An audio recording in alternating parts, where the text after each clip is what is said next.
पंकज, जो एक सुनसान रास्ते से रात को अपने घर जा रहा था, तभी वो अपनी गाड़ी का एफएम ऑन करता है। तो दर्शकों, स्वागत है आपका भूतिया स्टेशन में।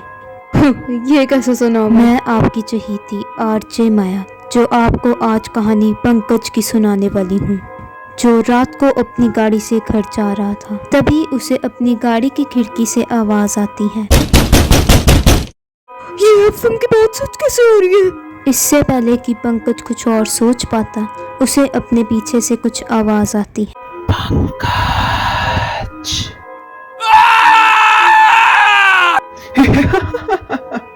2 दिन बाद। ये कहानी है सैम की, जिसकी न्यू जॉब एक एफएम स्टेशन पर लगती है।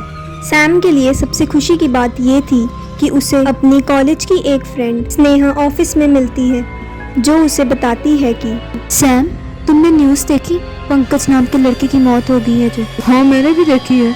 और तुम्हें पता है, मरने से पहले वो हमारा ही स्टेशन सुन रहा था। और ये एक बार नहीं, ऐसा बहुत बारी हो चुका है। कहते हैं ये सब आरजे माया करती है। माया? ये माया कौन है? माया जो हमारे ही ऑफिस की एम्प्लॉय थी।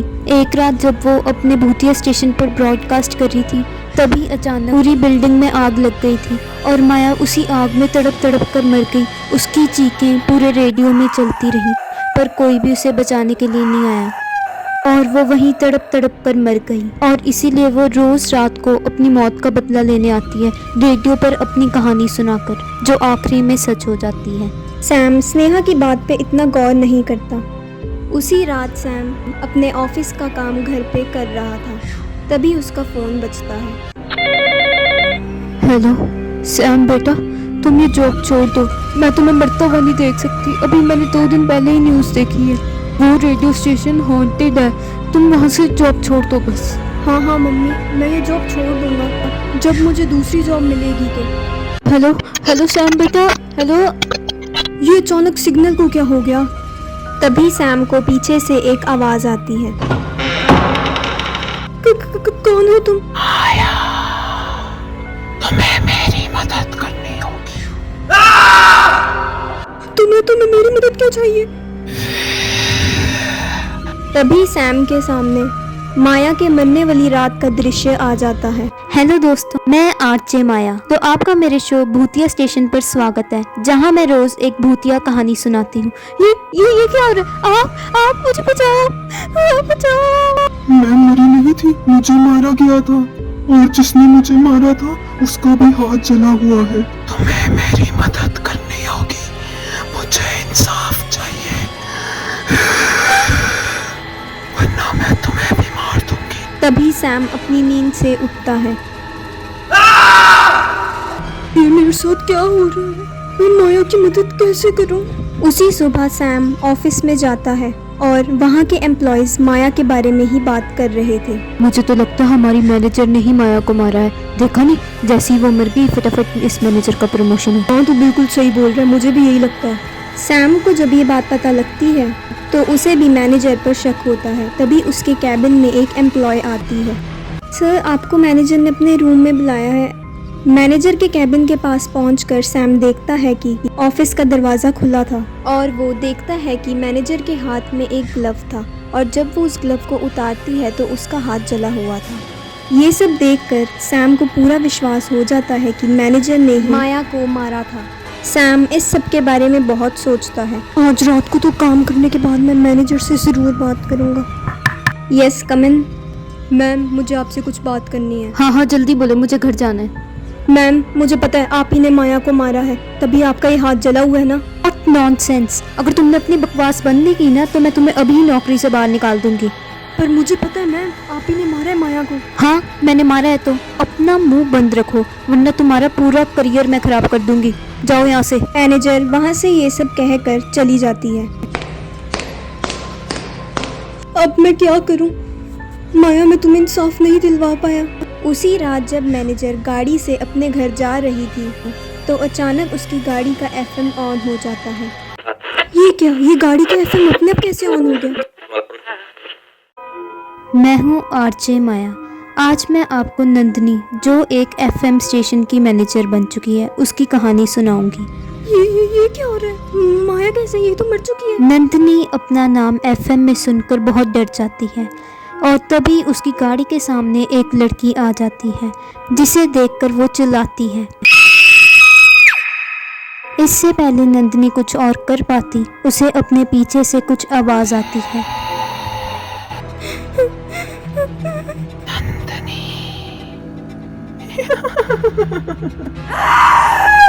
और नंदिनी मर जाती है। मैं आरजे माया आज सैम को थैंक यू कहना चाहती हूँ क्योंकि उसकी वजह से मेरा बदला पूरा हो चुका है। इसीलिए कहते हैं जैसी करनी वैसी बननी। रेलवे स्टेशन पर तो सफर आप सबने जिंदगी में एक न एक बारी किया ही होगा, पर क्या होगा तब जब वही रेलवे स्टेशन का सफर आपकी जिंदगी का आखिरी सफर बनकर रह जाए। कृपया ध्यान दीजिए 12 ये कहानी है अंश की, जो रेलवे स्टेशन से वापस अपने घर जा रहा था। उसे घर पहुंचते हुए शाम के 6 बज चुके थे। ट्रेन एक सुनसान और अंधेरे भरे स्टेशन पर रुकती है। अंश को बहुत प्यास लग रही थी, तभी वो अपनी पानी की बोतल को देखता है तो वो भी खाली थी, इसलिए वो उसी अंधेरे भरे स्टेशन पर उतर जाता है। अंश किसी भी चीज़ पर ध्यान नहीं देता और पानी पीना शुरू कर देता है। जब अंश पानी पी रहा था तभी उसे पीछे से एक आवाज़ आती है, मेरी मदद करो। जब अंश इस आवाज़ के पीछे चलना शुरू करता है तो उसे दूर ही एक आदमी बैठा हुआ दिखाई देता है। वो आदमी अंश से कहता है कि मेरी मदद करो, मुझे कुछ खाने के लिए दे दो या पैसे दे दो। तभी दूसरी ओर ट्रेन का टीटी देखने के लिए आता है कि कोई इस स्टेशन पर उतर तो नहीं गया। तभी उन्हें स्टेशन पर अंश दिखाई देता है जो अपने आप से ही बातें कर रहा था। टीटी अंश के पास जाता है। तुम यहाँ अकेले क्या कर रहे हो? अरे वो मैं तो भिखारी को कुछ दे रहा था। कौन सा भिखारी? यहाँ तो कोई भी भिखारी नहीं है। तभी दोनों ट्रेन की आवाज़ सुनकर ट्रेन पर चढ़ जाते हैं। रात को अमित अपने घर पहुँचता है और ये सारी बात अपनी बीवी मीरा को बताता है। तुम्हें पता है, एक स्टेशन पर जब मैं उतरा था वो बहुत ही अंधेरे भरा था और वहाँ बैठा भिखारी अचानक ही गायब हो गया। तुम्हें क्या, वो तो पैसे लेके चला गया होगा ना। अमित और मीरा इस बात पर इतना गौर नहीं करते और रात को सो जाते हैं। मीरा इस आवाज़ को सुनकर उठ जाती है और अंश भी गायब था। मीरा पूरे घर के अंदर चेक करती है पर अंश उसे वहाँ पर नहीं मिलता, इसीलिए वो बाहर जाकर देखने का सोचती है। तभी जंगल में दूर ही उसे एक आदमी खड़ा हुआ दिखाई देता है।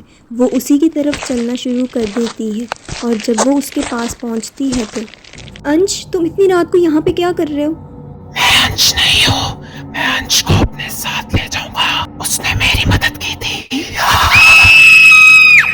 मीरा वहीं पर बेहोश हो जाती है।